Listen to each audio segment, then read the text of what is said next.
Self-awareness is a key emotional intelligence skill. Because once you know what's going on, you can deliberately choose to change it. Now, self-awareness has three parts. There's self-awareness of your body, what's going on in your body. There's self-awareness of your emotions, how do you feel in any given moment. And there is self-awareness of your thoughts. So what's your mind doing? Now, most of the time, our minds are actually telling stories. These are very automatic stories, and some of them are so deeply buried that you might not even be aware that your mind is telling them. These stories are deeply ingrained. They shape how we perceive the world, they shape the decisions we make, they even shape how we feel.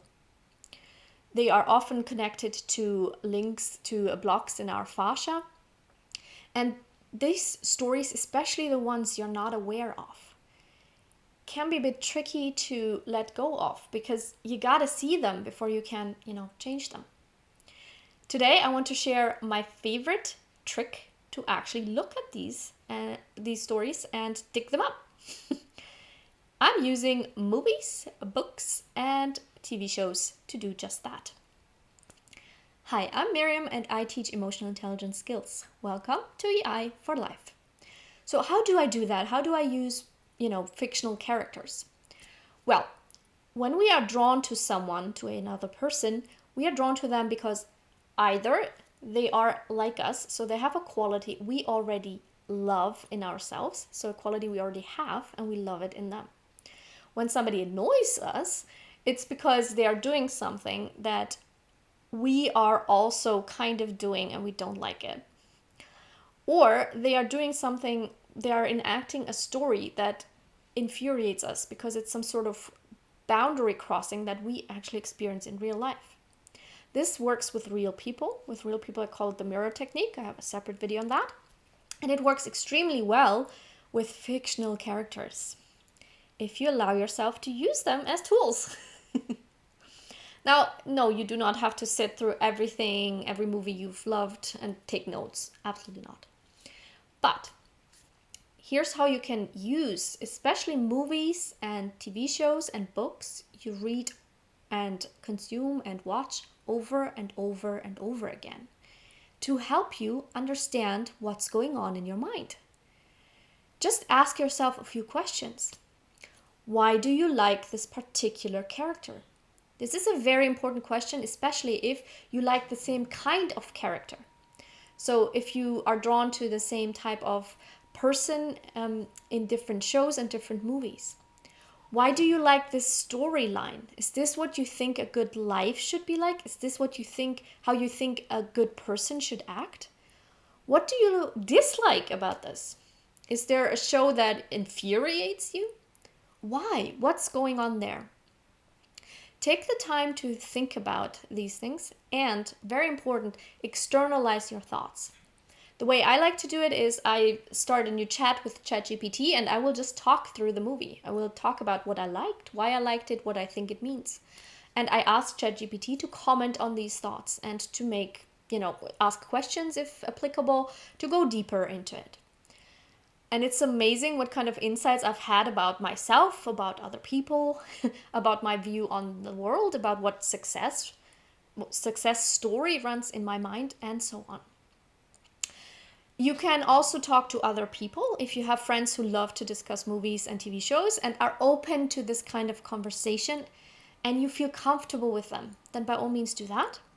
You can journal about it. Write the question at the top and then journal about the movie or the TV show. Just figure out what it is you like, what it is you dislike, what's happening, how do you feel, and how does it make you feel, and why. Now, very often, especially when it comes to identity and something, ideas about life, we have stories that are so deeply ingrained that we are not even aware of them.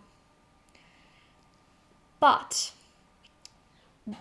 because these are stories that are part of us, they shape the way we see the world, they shape our perception, they shape what we are drawn to. So you might have a story going on about life, or even something like about what a good friendship looks like, what a great relationship looks like. And you might not be aware of this. If you were aware of it, you might actually look at the story and go, whoa, that's not what I really want. But as long as it runs in the background, you do not just watch the same movies and the same shows over and over again, or read the same books over and over again. You actually make the same choices over and over again based on that story. So you want to make sure that you know what that story is. And that's where this technique is wonderful. If you have a partner, suggest it to them. Ask them to watch this video, show it to them. And ask them to watch a romantic comedy movie or an action rom-com if you prefer. That's my favorite. Ask them to watch it together, and then afterwards take the time to talk about it. What did you like about the characters? What did you like about the relationship between them? What didn't you like? And then just talk it through. Externalize those thoughts. Look at the story. And then make sure that it's a story you want to keep telling. If not, release it. Consciously make the choice that this is not how you want to live your life. This is not the kind of person you want to be. Or double down. Yay! This is exactly how you want to be. Embrace it if it's right for you. Just make sure that you know what's going on.